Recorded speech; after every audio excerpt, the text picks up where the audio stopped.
Hi everyone, this is your Mercado Birds, Zumbilia, and for today's vlog, may video po tayo. So for today's vlog, ituturo ko po sa inyo kung paano po tayo kukuha ng PSA birth certificate online at kung magkano po yung babayaran natin. And ituturo ko din po sa inyo kung ano po yung step by step at kung paano natin babayaran. But before anything else, don't forget to like, share, comment, follow, and mag-subscribe ka na din and click mo na yung notification bell para lagi kang updated.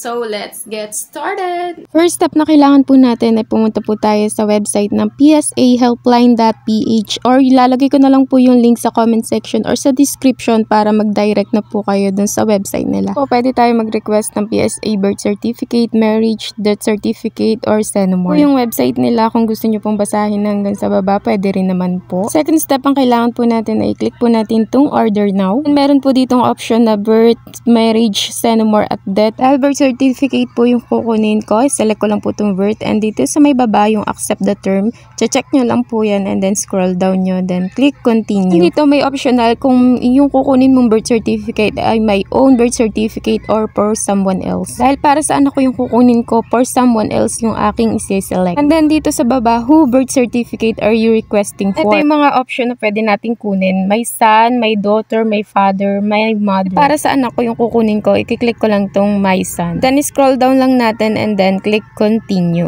After nun, dito na tayo mapupunta. Itong step 1 hanggang 6, ito yung kailangan nating ilagay ng mga information. Sa number 1, your name, sex, birthday, and valid government-issued ID. Pangalawa, since para sa anak ko nga yung aking kukunin, nakalagay dito your son's name and birthday. And dito sa number 3, his father's name or his mother's maiden name. And dito naman sa number 4, his birthplace or yung birthplace na kukuhanan mong ng birth certificate. Then dito sa number 5, magsaselect lang tayo dyan and the purpose of your request. And dito sa number 6, your delivery address and contact information. Kaya kung may information ka na yan, mga yan, click mo lang tong continue. Then dito sa step na to, ito yung kailangan natin tandaan. You should use your own name, gender, and birthday on this step. We'll ask for the name of your son on the next step. Then please make sure your name and birthday match the details on your ID. You are required to present the actual ID and accept the delivery personally. Dahil ang kanilang courier po ay hindi po ibibigay sa atin itong birth certificate na to kapag di-deliver na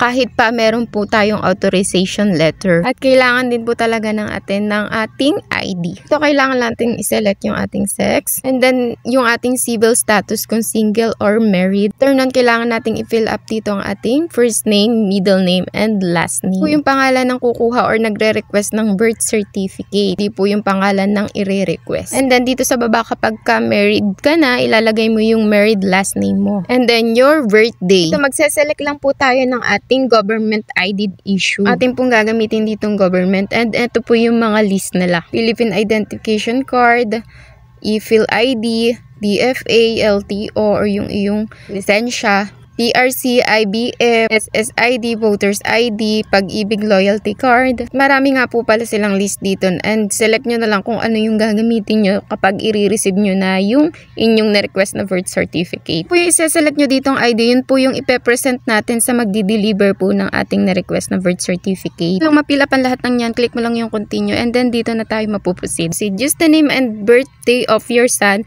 that appears on his birth certificate. Talagay na natin yung information ng ating kinukuhang birth certificate. Nasaan ako yung nakalagay dito, kaya ang hinihingi dito, your son's first name, middle name, last name, at yung kanyang sex and yung kanyang birthday. After mo lang mapilapan yung lahat ng yan, click mo lang yung continue. Then, ito na yung hihingi nilang bagong information. O, yung pangalan po ng father ng ating nire-requestan ng birth certificate. Kung wala naman po siyang father's name, pwede nating i-select yung box dyan sa taas. Then, kung meron, syempre, ilalagay po natin yung kanyang father's first name, middle name, and last name. After natin mapilapan yan, then click continue lang. And dito automatic na pong lalabas yung your maiden first name. Ako nga po yung nagre-request information ko po yung lalabas dito. Ito po yung napilapan ko kanina doon sa unang step. Then click lang natin tong continue. Then dito hihingiin po yung ating son's birthplace. Ito po yung birthplace ng ating nire-requestan ng birth certificate. After po nating mapilapan lahat ng yan, then click po ulit natin tong continue.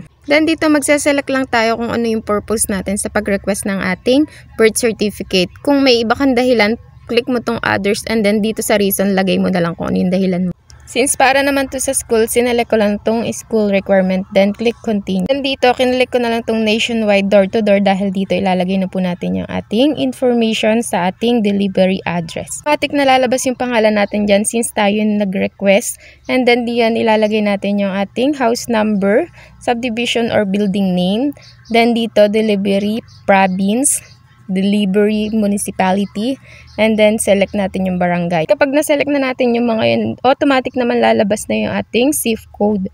Then dito kailangan din natin ng mobile number at email address. After nun, lalabas na dito lahat ng information about sa birth certificate and i-check mo na lang kung may mali ba. And make sure na tama po lahat ng information na nailagay natin dito. Then dito sa baba, pwede rin naman tayo mag-request ng ilang copy dyan, kung 1 copy, 2, or hanggang 10 copy. Syempre kapag 1 copy, 365. Pag 2 copy, syempre times 2 na po yung bayad. Dito tatanungin kung sino yung personal na magre-receive ng documents or kung gusto mong may nominate na ibang tao na magre-receive. And then dito sa baba, isa-select lang natin, are you the personally the one who will receive the documents? Click mo tong I want to nominate other. Ito po yung pwedeng mag-receive. Son of the certificate owner, daughter of the certificate owner, mother of the certificate owner, father of the certificate owner, legal spouse of the certificate owner. Ang lahat ng yan, click natin tong I understand.